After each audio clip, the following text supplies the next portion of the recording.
अदृश्य दुनिया YouTube channel को लाइक करें, सब्सक्राइब करें और बेल आइकन को ऑल पर सिलेक्ट करें ताकि आने वाली हमारी सारी वीडियो आप देख सकें। एक ऐसी देवी जो तांत्रिकों की प्रिय है, एक ऐसी देवी जो प्रसन्न होने पे असीम ताकत प्रदान करती हैं। आइए जानते हैं माँ के शक्तियों के बारे में। जय श्री महाकाल हमारी यूट्यूब फैमिली, एक बार फिर स्वागत है आप सबका, आप सबके इस यूट्यूब चैनल अदृश्य दुनिया पे। आप सबका प्यार और सहयोग बस ऐसे मिलता रहे, यही प्रार्थना है आप सबसे। वीडियो पूरा देखिएगा, अच्छा लगेगा लाइक, सब्सक्राइब और कमेंट से ज़रूर बताइएगा कि वीडियो कैसा लगा, और अपने मित्रों के पास, अपने दोस्तों के पास ये वीडियो ज़रूर भेजिएगा। तारापीठ, माँ तारा जो 10 महाविद्याओं में माँ का वर्णन है, 51 शक्तिपीठों में से एक शक्तिपीठ पे माँ स्वयं विराजमान है। तारापीठ पश्चिम बंगाल के वीरभूमि जिले में पड़ता है, जो कि शक्तिपीठों का स्थान है। जानकारी होगी 51 शक्तिपीठों में से 5 शक्तिपीठ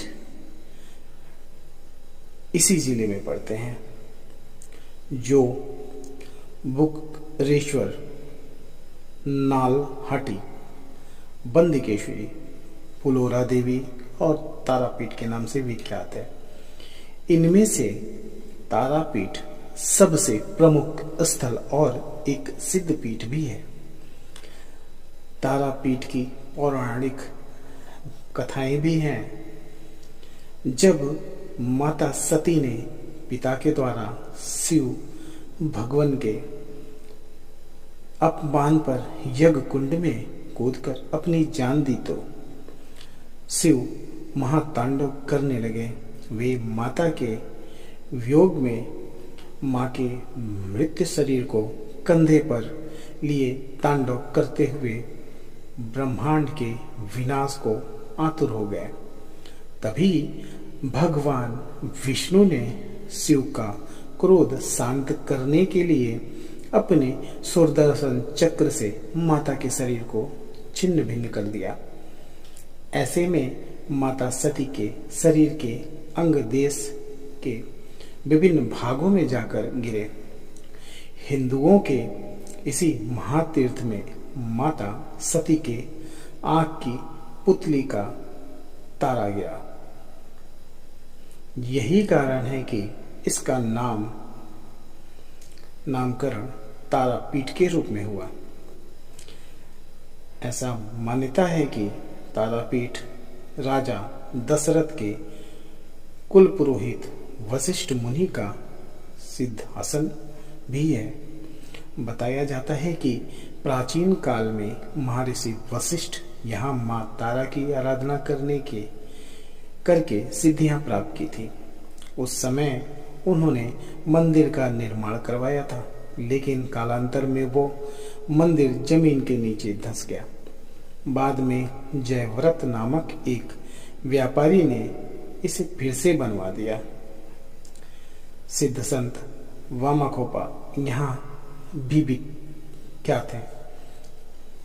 ऐसा कहा जाता है कि जिस प्रकार रामकृष्ण परमहंस को मां काली ने दर्शन दिया था, ठीक उसी प्रकार तारापीठ के सिद्ध संत वामाखेपा को देवी ने दिव्य ज्ञान दिया था।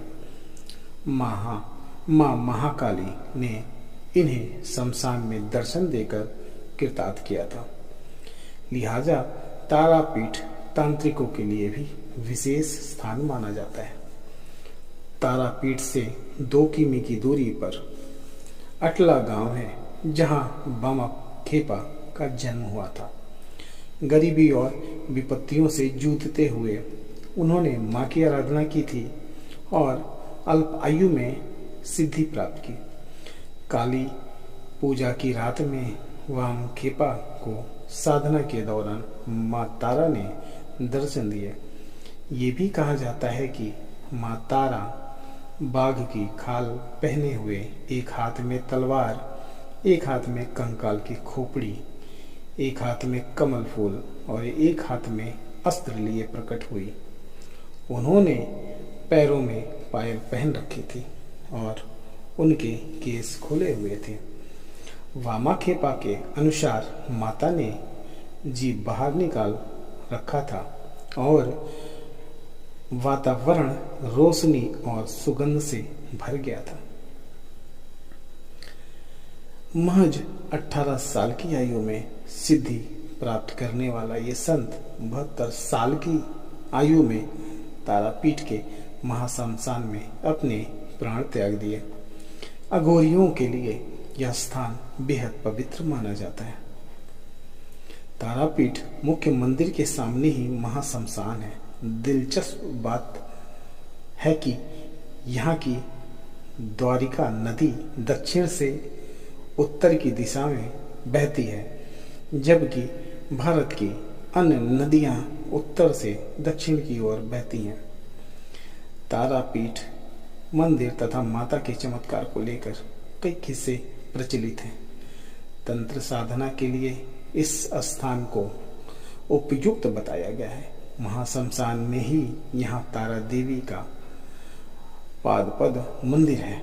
ऐसी मान्यता है कि जो भी यहाँ आकर मनोकामना के लिए ध्यान करते हैं, उनकी मनोकामना जरूर पूरी होती है। यहाँ पर वामाखेपा सहित कई संतों की समाधियां हैं। इसके साथ ही आप यहाँ मुंडमालिनी भी जरूर देखें। कहा जाता है कि काली माँ अपने गले की मुंडमाला यहीं रखकर द्वारिका नदी में स्नान करने जाती हैं। ये भी एक शमशान स्थल ही है। कैसा हो सकता है माता तारा का मंदिर? कहा जाता माँ यहाँ मंदिर का जो हिस्सा है वो बहुत बड़ा नहीं है, विशाल नहीं है। एक मीडियम साइज का मंदिर है जिसकी दीवार संगमरमर से सजाया हुआ है। इसी छत ढलान वाली है जिसे ढोचला कहा जाता है। इसके प्रवेश द्वार पर जो नक्काशी की गई है वो बेहद आकर्षक दिखती है। मंदिर में आदि शक्ति के कई रूपों को दिखाया गया है। देवी की 3 आंखों को यहाँ देखा जा सकता है, जिसे तारा भी कहा जाता है। साथ ही भगवान शिव की प्रतिमा भी मौजूद है। गर्भगृह में मां तारा का निवास है। यहाँ 3 फीट की धातु निर्मित मूर्ति है। मां तारा की मौलिक मूर्ति देवी के रौद्र और क्रोधित रूप को दिखाता है। इसमें मां तारा को बाल शिव को दूध पिलाते दर्शाया गया है। बता दें कि यह मंदिर 4:30 बजे सुबह में ही खुल जाता है। जानकर ये भी हैरानी होगी, यहाँ प्रसाद के तौर पर शराब भी पेश किया जाता है। तांत्रिक साधु इसे न केवल माता को चढ़ाते हैं बल्कि पीते भी हैं। इतनी ही नहीं, यहाँ पर रोज जानवरों की बलि भी दी जाती है। तंत्र शक्ति को मानने वालों के लिए कामाख्या की तरह ही तारापीठ का महत्व है। शमशान में जलने वाले शव का धुआं तारापीठ मंदिर के गर्भगृह तक, जिसके कारण से इसका महत्व और बढ़ जाता है। तारापीठ आने से तांत्रिकों के लिए सिद्धि प्राप्ति करना बेहद आसान हो जाता है। मंदिर के निकट स्थित प्रेत शिला में लोग पितरों की आत्मा की शांति के लिए पिंडदान भी करते हैं। मान्यता है कि यहाँ भगवान राम ने भी अपने पिता का तर्पण और पिंडदान किया था। यहाँ देश विदेश से पर्यटक अपनी मनोकामनाओं को लेके आते हैं। ये मां तारा की मंदिर का इतिहास है। मां तारा एक उग्र स्वभाव वाली देवी है, जिनको वामाखेपा को माता ने साक्षात दर्शन दिए थे और वामाखेपा ने 72 साल की उम्र में शमशान में ही अपना जीवन त्याग दिया था। माँ की प्रसन्नता की बात है। माँ खुश हो जाती है तो आपका ख्याल रखती है आपके रास्तों को सुरक्षित करती है। माँ की आराधना के लिए, माँ की साधना के लिए यहाँ पे लोग दूर दूर से तांत्रिक सिद्धि के लिए आते हैं। ऐसे बहुत से प्रांगण हैं। यूपी मिर्ज़ापुर में माँ विंध्याचली भी हैं। असम गुवाहाटी में माँ कामाख्या भी हैं। तो माँ जहाँ पे विराजमान है वहाँ पे अपने भक्तों को बुला लेती हैं। तारा माँ के बारे में हमारी दी हुई जानकारी आपको कैसी लगी ज़रूर बताइएगा। कुछ कमियां होंगी वो भी कमेंट के माध्यम से बताइएगा। वीडियो पूरा देखिएगा, अच्छा लगेगा लाइक सब्सक्राइब और शेयर ज़रूर करिएगा। कमेंट करके ज़रूर बताइएगा। महादेव आप सबको स्वस्थ रखें। जय श्री महाकाल, जय माता दी।